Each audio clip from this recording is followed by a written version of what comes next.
Hi, I'm Nick Orvis here with Hot Pepper Theater. Today I'll be reviewing Come Back Up by Sarah Duncan, presented by Sanguine Theater Company with Judson Arts. But first, I'm going to shoot this Melinda's Original Habanero Pepper Sauce. It is XX extra hot and it's all natural and gluten-free. And this is my first time doing a sauce on the show, so we'll see how this goes. Woo! Woo! It's worse than I thought. Woo! I can already tell it's going to be more of a lasting burn, and less of an immediate hit that pepper is. Woo! Oh god. Oh, that's pretty bad.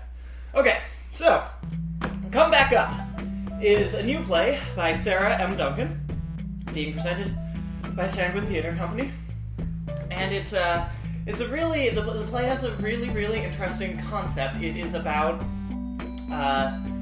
a broken up family, which is a pair of I was going to say lesbian, but I guess a pair of women. I don't know their exact sexual orientations, but a pair of women who used to be married or partners or something, and their son, Buddy, who has a mental disability, and they're trying to work out their relationship in light of the fact that they suspect that Buddy has recently committed a horrible crime, or rather, they discover over the course of the play that Buddy may have committed a horrible crime.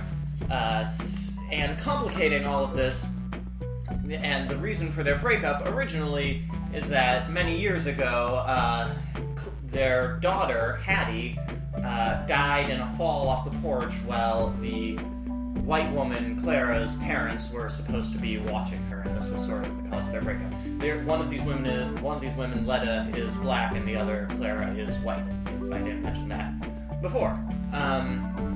So, it's a really interesting play, and as they move forward trying to figure out their relationship, which is complicated by Clara's current lover, Jess, showing up, it gets very strained because of their past history, and the play is trying to do some really cool things dealing with all of these topics, like the abuse of young black men, particularly young black men with disabilities of any kind in our prison and justice systems, and white guilt and white silence over abuse of black men and black people generally in America. And there's a ton of really fascinating ideas in the core of this play. It's very busy.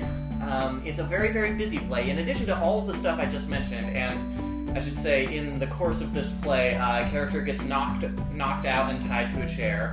A different character sleepwalks to the roof and then has to be pulled back down. We learn about 3 different whole stories from people's past, and we find time to debate forgiveness and different types of forgiveness in a very theological, ethical way. That's really interesting. There's a lot that happens in the play, the biggest of which is that the ghost of Hattie starts showing up, and what we learn is that Buddy, the son's crime, may have been motivated out of a desire to help Hattie, who is this ghost.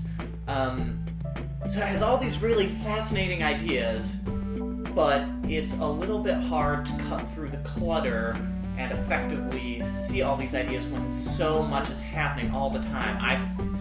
I feel like I, as an audience member, almost didn't have time to process everything that was going on between various people arriving and disappearing, and there's a girl appearing in the corner, and I don't know why, but then Jess, the current lover, appears from another corner, and one of them wants to call the cops, but the other doesn't, so then she gets knocked out.